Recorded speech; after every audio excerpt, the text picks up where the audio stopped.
yəni mən bilmirəm, bəlkə də mən səhv edirəm, ya mən nəsə başa düşmürəm, amma xaricdə baxsan, götürürlər bir yerdən o bir yerə, yəni 20 evro, 30 evro uçub gedirlər. Onlar aşağı büdcəli hava yollarıdır. Yəni onların olsun da aşağı büdcəli, bizdə niyə yoxdur aşağı büdcəli?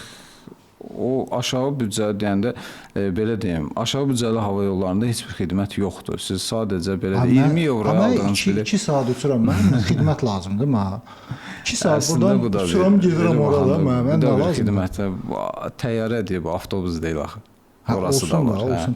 Yəni nə verir ki, bax mənə. Xidmətin bir növüdür. Əslində təyyarə belə deyək də daha biraz üst seqment xidmət növüdür.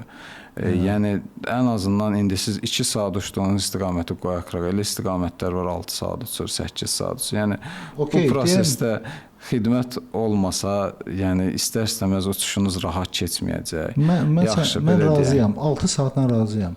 6 saat uçsansa razıyam. Amma mən buradan bura məsələn 2 saat, 3 saatlıq şey gedirəm.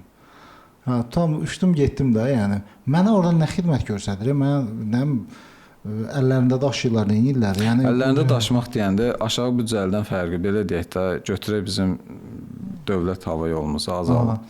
Azalın aşağı büdcəli hava yollarından fərqlərini başlayan bir hissə demək. Demək, aşağı büdcəli hava yolları təyyarənin içinə nə qədər kreslo sığdıra biləcəyini düşünür. Yəni fərqi yoxdur. Diz məsafəsi böyük oldu, balaca oldu.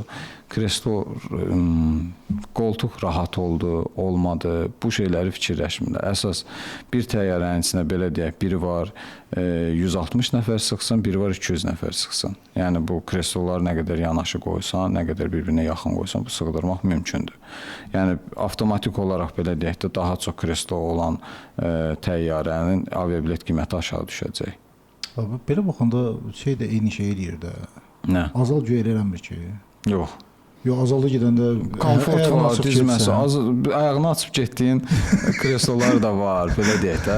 Diz məsafəsi var, komfortu var. Belə biraz tamam fərqli yanaşmadır. İndi aşağı büdcəli hava yolu ilə bu Avropa daxili uçuşlarda bir dəfə uçsanız, yəni o təcrübədən keçsəniz, orada aradakı fərqi tam rahatlığına sezərsiniz.